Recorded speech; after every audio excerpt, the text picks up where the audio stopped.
ರೇವಣ್ಣ ಅವರ ಬೆಂಗಳೂರು ಮನೆಯಲ್ಲಿ ಎಸ್ಐಟಿ ಮಹಜರನ್ನ ಮಾಡಿಸ್ತಾ ಇದೆ. ಸಂತ್ರಸ್ತಿಯನ್ನ ರೇವಣ್ಣ ಮನೆಗೆ ಕರ್ಕೊಂಡು ಹೋಗಿ ಸ್ಥಳ ಮಹಜರನ್ನ ಮಾಡಲಾಗ್ತಾ ಇದೆ. ಬಸವನಗುಡಿಯಲ್ಲಿರುವಂತಹ ಎಚ್ಡಿ ರೇವಣ್ಣ ನಿವಾಸಕ್ಕೆ ಎಸ್ಐಟಿ ಅಧಿಕಾರಿಗಳು ಸಂತ್ರಸ್ತಿಯ ಜೊತೆಯಲ್ಲೇ ಭೇಟಿ ನೀಡಿದ್ದಾರೆ. ಭವಾನಿ ರೇವಣ್ಣ ಸಮ್ಮುಖದಲ್ಲೇ ಸ್ಥಳ ಮಹಜರನ್ನ ಕೂಡ ಮಾಡಿದ್ದಾರೆ ಎಸ್ಐಟಿ ಅಧಿಕಾರಿಗಳು. ಪೆನ್ ಡ್ರೈವ್ ಪ್ರಕರಣದ ತನಿಖೆಯನ್ನ ಎಸ್ಐಟಿ ಅಧಿಕಾರಿಗಳು ಚುರುಕುಗೊಳಿಸಿದ್ದಾರೆ. ಈ ಸಂಬಂಧ ಸಂತ್ರಸ್ತೆಯನ್ನ ಕರೆದೊಯ್ದು ಮಹಜರನ್ನ ಮಾಡಲಾಗಿದೆ. ಕಿಚನ್, ಸ್ಟೋರ್ ರೂಮ್, ಮಲಗುವ ಕೋಣೆಯಲ್ಲಿ ಮಹಜರನ್ನ ಮಾಡಲಾಗಿದೆ.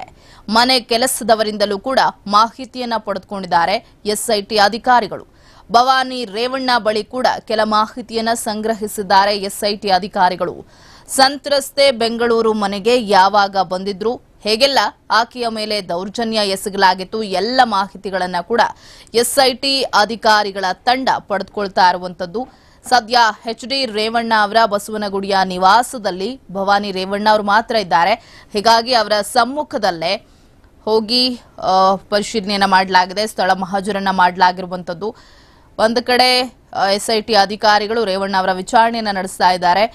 4 ದಿನಗಳ ಕಾಲ ಕಸ್ಟಡಿಗೆ ತೆಗೆದುಕೊಂಡು ವಿಚಾರಣೆಯನ್ನು ನಡೆಸ್ತಾ ಇರುವಂತದ್ದು. ಮತ್ತೊಂದು ಕಡೆ ಸಂತ್ರಸ್ತೆಯನ್ನ ಅವರ ನಿವಾಸಕ್ಕೆ ಕರೆದೊಯ್ದು ಸ್ಥಳ ಮಹಜರನ್ನ ಆಕೆ ಮುಂದೆನೆ ಮಾಡಿಸಲಾಗ್ತಾ ಇದೆ. ಆಕೆ ತನಗೆ ಎಲ್ಲೆಲ್ಲಿ ಟಾರ್ಚರ್ ಆಗಿತ್ತು ಅಂತ ಹೇಳಿ ಸ್ಟೇಟ್ಮೆಂಟ್ ಅನ್ನ ಕೊಟ್ಟಿದ್ರು. ಅಂದ್ರೆ ಸ್ಟೋರ್ ರೂಮ್ ಆಗಿರಬಹುದು, ಕಿಚನ್ ಆಗಿರಬಹುದು, ಅಥವಾ ಬೆಡ್ರೂಮ್ ಆಗಿರಬಹುದು, ಇಲ್ಲೆಲ್ಲ ನನಗೆ ಟಾರ್ಚರ್ ಕೊಡ್ಲಾಗ್ತಾ ಇತ್ತು ಅಂತ ಹೇಳಿ ಆಕೆ ಸ್ಟೇಟ್ಮೆಂಟ್ ಅನ್ನ ಕೊಟ್ಟಿರೋದ್ರಿಂದ ಸಂತ್ರಸ್ತೆಯನ್ನೇ ಕರ್ಕೊಂಡು ಹೋಗಿ ಭವಾನಿ ರೇವಣ್ಣ ಅವರ ಸಮ್ಮುಖದಲ್ಲೇ ಎಸ್ಐಟಿ ಅಧಿಕಾರಿಗಳು ಸ್ಥಳ ಮಹಜರನ್ನ ಮಾಡಿದ್ದಾರೆ. ಹಾಗೆ ಭವಾನಿ ರೇವಣ್ಣ ಅವರ ಬಳಿಯಿಂದಲೂ ಕೂಡ ಒಂದಷ್ಟು ಮಾಹಿತಿಯನ್ನ ಪಡೆದುಕೊಂಡಿದ್ದಾರೆ.